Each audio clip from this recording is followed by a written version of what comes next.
Cine mai este pentru consultație, vă rog? Vă rog, cine mai este pentru consultație?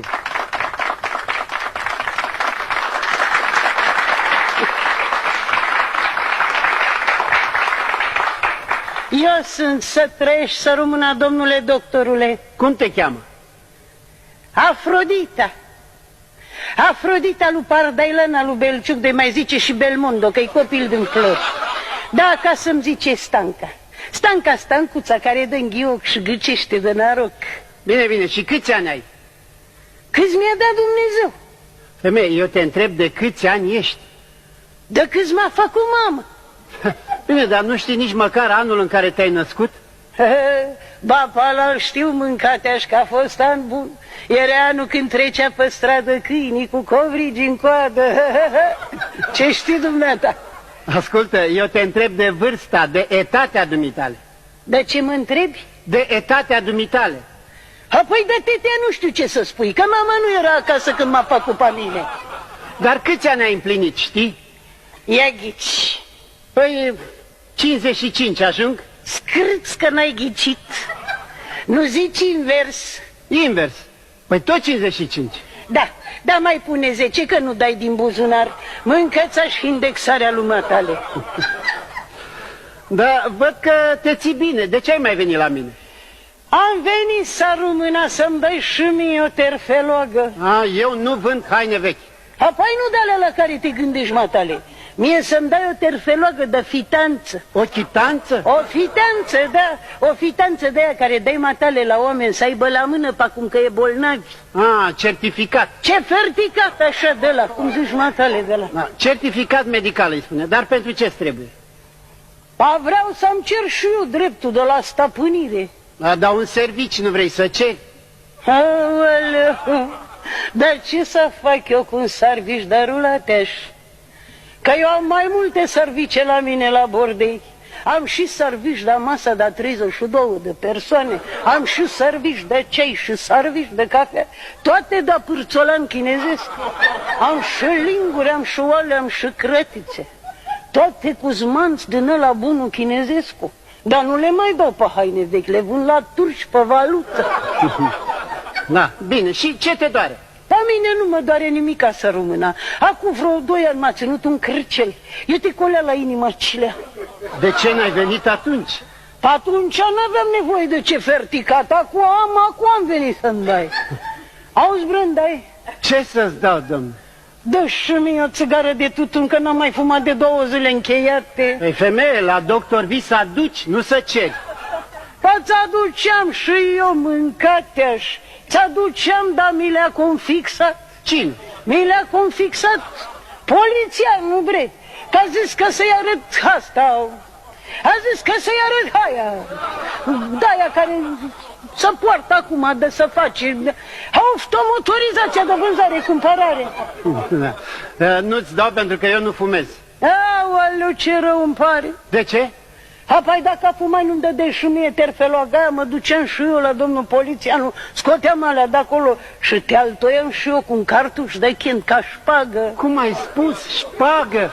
Dar cum îți permis să vorbești așa cu mine? Unde te trezești? Între bișnițarii tăi? Aoleu, te-ai șucari? Hai bre, că ne înțelegem noi amândoi. Hai să urbim amândoi. Haide bre, să ghilibadim împreună. Ce să facem? Să ciripim amândoi. Să ajungem la un... Ăsta zi pe nume, cum îi zice acum, la un vis-a-vis de vizavarză, la un zi bre pe nume, la un cux. La un consens? La un cosex, așa. Da. Ai, Brenda, ai ce dracu? Bine, bine, atunci dezbracă-te. Aoleu, ce ești, Candriu? Sosandilo?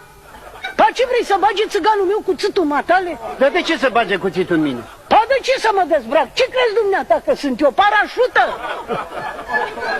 Eu trebuie să te văd. Pa ce ești chior, nu te uiți la mine? Și ca să mă dezbrac, să mă... Trebuie să te examinez. Și mai lasă-mă și neizmenită, ia auzi la el. Și trebuie să-ți văd RBV-ul, EKG-ul, VSH-ul. Ce trebuie să-mi dezbrec? Trebuie să-ți văd BSH-ul. Dar Panasonicul nu-i bun.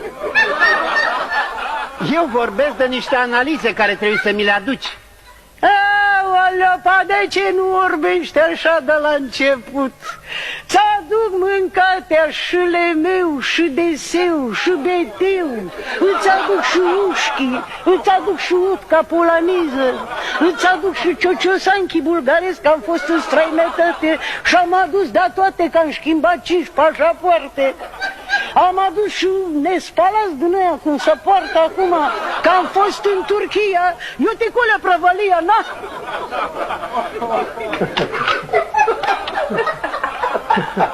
Ia uite cine, 5 pereche-mi pe mine, ia uite cine e Marta, na? Ia uite, aoleu, știi ce? Hai să-ți dau o pereche de nadrași din ăștia pentru coconița matale.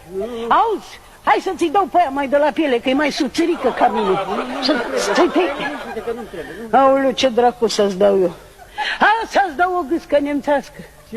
O gâscă nemțească, că e mai barosană ca a noastră și are gâtul iute așa de lung. E șucară și balană și barosană iute așa. Lebădă. Așa, da? Ce se face cu lebădă? A, ce să faci? S-o halești? N-am înțeles. S-o glojdești, vrei? Aoleu, stai tare de cap, mânca-v-aș gura. Hai să o glojdești, vrei, să o bagi la raft, să o arunci pe șgheb, să o pui la ramazan, ce-i dracu? Adică să o mănânc? Pa, vezi că te pricepi. Dar ce, lebăda se mănâncă? Aoleu, pa cum să nu se halească, dar nu-i ce-n halit cât a stat în Germania. Dar cine te-a spus dumitale că lebăda se mănâncă? Aoleu, nepotul meu. Am un nepot mare, e membru mare. L-a luat acolo, în dealul ăla, bre, zi pe nume, la Mirtopolie, acolo unde se certă toată ziua barosanii aia, ca la ușa cortului, zi pe nume. La Parlament? La-și Parlament, așa cum zici mai tare. La-și Parlament. Ai, Brenda, ai. Dar nu mi-ai spus pentru ce-ți trebuie. Pa, nu ți-am spus, bre, că vreau să-mi dășchi și eu o de-aia, cum îi zice acum, în porte sport, cu cubau. Că ce e aia cu cubau? Te dai mintos și cartos, te dai doctoros și cabinetos, stai cu mațele alea târnate pe gât și nu știi ce e aia cu bau. Pai o țară peste o apă mare, cum mi se dă mie la bobi. Cuba. Ai văzut că ai pleznit-o, ia uite. Dar ce iei matale acolo? Am luat o pastilă. Dar de ce? Mă doare capul. Pa să lipește boala de doctori. Dar ce, doctorul nu e și el om? Oi fi răcit și eu. Mai zăpăciți nata de cap cu atâtea probleme, cu cubau, cu toate alea. Vezi de treabă, că te-a dat ochea frogagică, ciocârlanule. Hai că te-a dat ochea fromuiere, haide să-ți dea scânt eu, că ți-a ca când ți-ar lua cu mâna. Ce să fac? Să-ți dea scânt. Dar n-am nevoie, am medicamentele mele, nu-mi trebuie de... Vezi de treabă, ia să vezi. Ia să vezi. Ce faci, domnule? Ia. Ascultă, stai liniștită, că nu-mi trebuie, ți-am spus. Ai, vrei că nu-ți fac injecție. Dom'le, dacă am medicamente care... Dă-te mai în față. Așa, vrei. Ia, scoate biciucletele de la ochi. A scoate și fiarele astea de la gât. A scoate și ștreangul, ia uite-te. Aoleu, ce frumos e ștreangul ăsta. E de la ajutoare? Ai? Ia. Păi ce faci, doamne? Dă-i cu spirit. Vezi, da treabă că n-alunecă. Să te iau un pic la frecuș, uite, așa, stai așa. Da, bule, cutia de veps, che hanno dossato i carelli, lei fa sfinteglia, e un po' questo lengo pocero. Dico, da, sai, pilipai, parpale, spanti tutti mangali, che te apricone și te corconesi.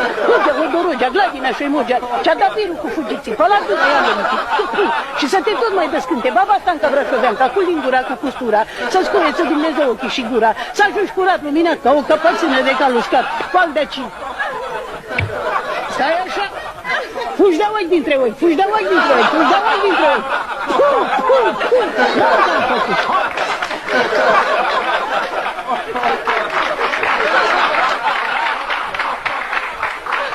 Așa-i, bre, că te simți mai bine. Al dracului dă bine, ce mai... Auzi, acu fă o țărușucă de mișcare ca să fugă de ochiul. Uite să-ți arăt eu cum să faci, ia, ghela balmu. Ia uzi. 100 milioane de mară,